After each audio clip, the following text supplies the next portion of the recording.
காமத்தின் பால் அப்படின்னு சொன்னால் பால் உணர்வின் பால் அல்லது ஆண் பெண் ஈர்ப்பின் பால் வயசாயிட்டாலுமே இருக்கும்.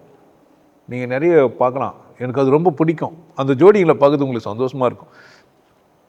அந்த வயசான முதிர்ந்த கிழவன கேள்வியும் ஒரு கொடையை வைத்துன்னு போகிறது, சாக்லேட்டு அந்த பொம்பளை பிரித்து இந்த ஆளுக்கு வைக்கிறது, தோல் மேலே கை போடுறது, பக்கத்தில் உட்கார வச்சுக்கிறது, மடியில் அவளை சாய்ச்சிக்கிறது இல்லை இவர் படுக்கிறது, இதெல்லாம் முடிவுக்கு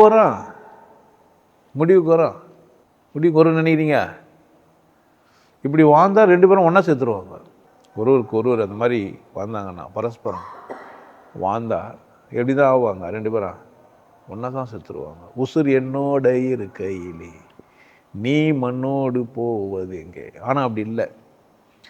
அவர்கள் என்னன்னா பால் உணர்வை தீர்த்துக்கிறதுக்காக 2 பேரும் ஒன்றா இல்லை, 2 பேருடைய தனித்தனி தேவையும் தனித்தனியத்திலையும் நிறைவேறி இருக்கும். நீங்கள் நல்லா கை தேர்ந்த 2 ஜோடிகள் அப்படின்னு பார்த்தீங்கன்னா பொசசிவ்னஸ் இருக்காது, பாசம் பொங்கி வழியும். மனைவி ஃபோன் எடுத்து யாரை கூட பேசுகிறாங்கன்னா கணவன் தூரம் போயிடுவான். கணவன் ஏதோ கோபமாக சந்தோஷம் இதுவாக பேசிக்கிறான், ஏதோ பண்ணுகிறான்னா மனைவி எதுவுமே கண்டுக்காமல் விலகி போயிடுவாள். இந்த உறவு தான் கடைசி வரைக்கும் இருக்கும். புரியுதா? சுதந்திரமான உறவு. அது அப்பா கூட பேசுவா, அண்ணா கூட பெசுவா, இல்லை அவன் காதல்னா கூட பேசலாம். யார்? அந்த பெண். அந்த ஆண் என்ன பண்ணப்பட்டார்? கடுக்கப்பட்டார். அந்த பெண்ணுமே அப்படி தான். ஊருக்கு போகிறாரு, 4 நாள் இருக்கிறாரு, 40 நாள் கோர்ஸுக்கு போகிறாரு. அங்கே ஒன்றா பொம்பளை அண்ணா வந்தால் போயிடுவான்ற எண்ணம் ஒழுக்கம் வராது. போய் என்ன பண்ண போகிறாரு? அவர் வரப்போகிறாருன்னு மற்ற ஏரியாலாம் கண்டுக்க மாட்டான். புரியுதா நான் என்ன சொல்கிறேன்னு? அப்போ காமத்துப்பால் அவங்க எவ்வளோ வரைக்கும் வாழலாம்? புரியுதா? அவங்களுக்குள்ள அந்த ரிலேஷன்ஷிப் எப்படி இருக்கும்? இன்றைக்கி கெட் டுகெதர்லாம் சொல்லுங்கிறாங்கல்ல, அதை விட மேலான உறவு இதெல்லாம். அவங்க என்ன பண்ணவே இல்லை.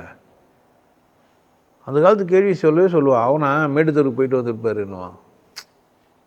எங்கள் வீட்டுக்காரர் எங்கன்னா இன்னும் நைட்டு வரமாட்டார், மேட்டுத்தருக்கு போகிறேன்ட்டு போயிடுறாரு. மேட்டுத்தரில் யாருக்கு இருக்குன்னா என் சக்கால் தீக்கிறா இப்படியே சொல்லுவாங்க. வலிக்காது இன்ஃபர்மேஷன். இந்த கிழவன் இன்னும் கூட உள்ளே போகிறேன் அப்படின்னுவான். ஆனால் இவன் சாப்பாடு எடுத்து வச்சுட்டு அவன் சாப்பிடும்போது தான் சாப்பிடணும்னு வெயிட் பண்ணி நிற்பான். போனது சக்காத்தியார் வீட்டுக்கு. சக்காத்தியார் வீட்டில் சாப்பிட்டு வந்துட மாட்டார், அதெல்லாம் செய்ய மாட்டான். அவன் இங்கே வந்து தான் சாப்பிடுவான். புரியுது என்ன சொல்கிறேன்ட்டு? எவ்வளோ ஈஸியாக எடுத்துன்னுக்கிறா, எவ்வளோ ஈஸியாக. புருஷனும் அப்படி தான், வெளியே செருப்புக்கு தான் பார்த்துட்டு உள்ளே வருவான்.